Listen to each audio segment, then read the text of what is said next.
नमस्कार बंधुरा पिंकी रंधनशाला आपनादेर सकलके स्वागत।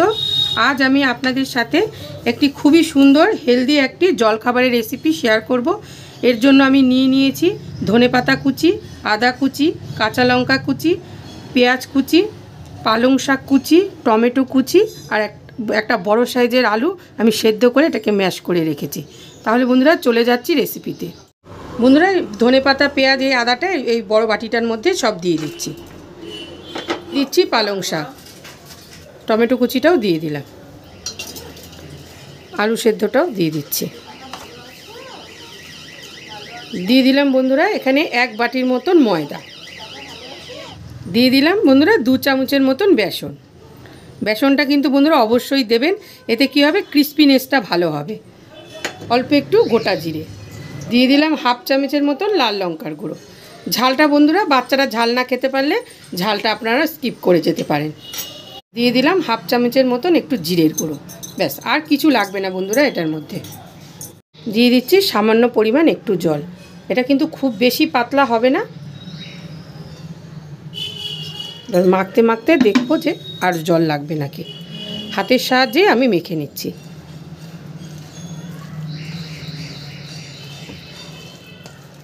বন্ধুরা লবণটা দিয়ে দিতে ভুলে গিয়েছিলাম, সেই জন্য দিয়ে দিলাম স্বাদ মতন লবণ।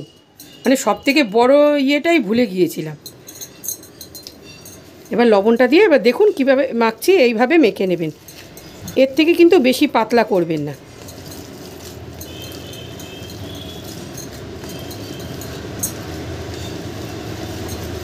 সব কিছু দিয়ে মাখা হয়ে গেছে, তাহলে চলে যাই রান্নাতে। এবার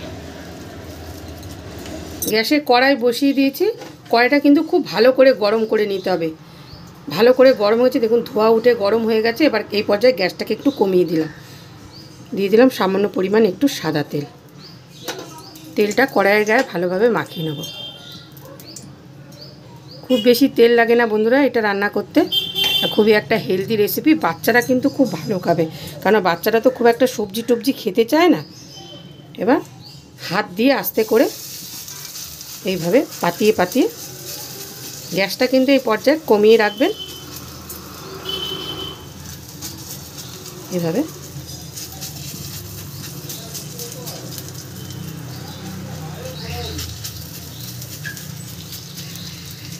দেখুন একটা দেওয়া হয়ে গেছে। এবার আমি গ্যাস কমিয়ে এটাকে একটু হতে দেবো 2 মিনিটের জন্য। এটা একটু ওই পাটটা ভালো করে হতে দেবো। মিনিটের মতন হয়ে গেছে। এবার আমি এটাকে উল্টে দেব। দেখুন কত সুন্দর হয়েছে। কড়াইটা কিন্তু খুব ভালো করে, ননস্টিকের কড়াই হলে তো কোনো অসুবিধা নেই। এরকম আমার মতো ননস্টিকের আমার কড়াইটা যেমন নষ্ট হয়ে গেছে, এরকম হলে কড়াইটাকে একটু ভালো করে গরম করে নেবেন। ব্যাস, তাহলে আর কোনো অসুবিধা হবে না। এইভাবে সুন্দর সুন্দর না একদম জল খাবার রেডি হয়ে যাবে। এবার ওই পাশটা এরকম লাল লাল করে ভাজা হয়ে গেলে এটাকে নামিয়ে নেব। দেখুন ওই পাশটাও সুন্দরভাবে ভাজা হয়ে গেছে। গ্যাসটা কিন্তু বাড়িয়ে করবেন না, বাড়িয়ে দিলে কি ভিতরটা কাঁচা কাঁচা থেকে যাবে আর উপরটা এরকম ভাজা ভাজা হয়ে যাবে, তাহলে ভিতরটা খেতে ভালো লাগবে না। একটু গ্যাসটা কমিয়ে দেবেন কিছুক্ষণের জন্য, তাহলে দেখবেন ভিতরটা টেনে যাবে, এটা তখন বেশি খেতে ভালো লাগবে। বন্ধুরা রেসিপিটা কেমন লাগলো অবশ্যই একটু কমেন্ট করে জানাবেন। ভালো লাগলে একটা লাইক করবেন এবং আমার চ্যানেলটিকে বন্ধুরা অবশ্যই একটু সাবস্ক্রাইব করবেন। এটা প্রায় হয়েই গেছে। এই পাশটা আরেকটু হবে, হয়ে গেলে এরকম লাল লাল করে মচমচা করে ভেজে নিলে সসের সাথে খেতে পারেন, বা এর মধ্যে যেহেতু সবজি টবজি আছে এর মধ্যে শুধু শুধুও খাওয়া যায়। বাচ্চাদের একটুখানি সস দিয়ে দিলেন, বা মেয়োনিজ থাকলে একটু মেয়োনিজ দিলেন। আমি একদিন করেছিলাম ঘরে, আমি একদিন কাসুন্দি দিয়ে খেয়েছিলাম, কিন্তু খেতে কিন্তু খুবই ভালো লেগেছিল। যা কিছু দিয়ে খাওয়াই যায়। এবার এটাকে তুলে ফেলছি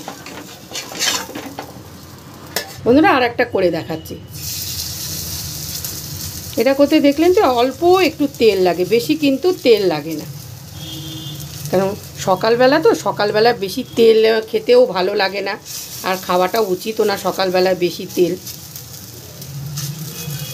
এভাবে বানিয়ে বাচ্চাদের স্কুলের টিফিনে বা অফিসের টিফিনে এটা দিলে খেতে কিন্তু খুবই ভালো লাগবে বন্ধুরা।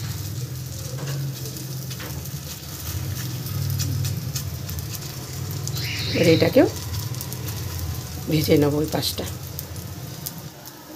ওই পাশটা হয়ে গেছে, এবার আস্তে করে এবার আমি উল্টে দিচ্ছি। ওই পাশটা দেখুন সুন্দর ভাজা ভাজা হয়ে গেছে, এবার এই পাশটা একটু ভাজা ভাজা হবে। এইভাবে সব কিন্তু বন্ধুরা এই জলখাবারটা রেডি করে নেব।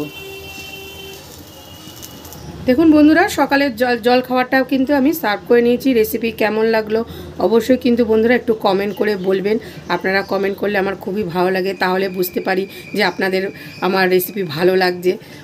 আর আমার চ্যানেলটিকে বন্ধুরা অবশ্যই একটু সাবস্ক্রাইব করবেন। আপনাদের একটা ছিঁড়ে দেখাচ্ছি বন্ধুরা কীরকম হয়েছে দেখুন। ভিতরটা কিন্তু সফট আর উপরটা কিন্তু একদম ক্রাঞ্চি, দেখেছেন।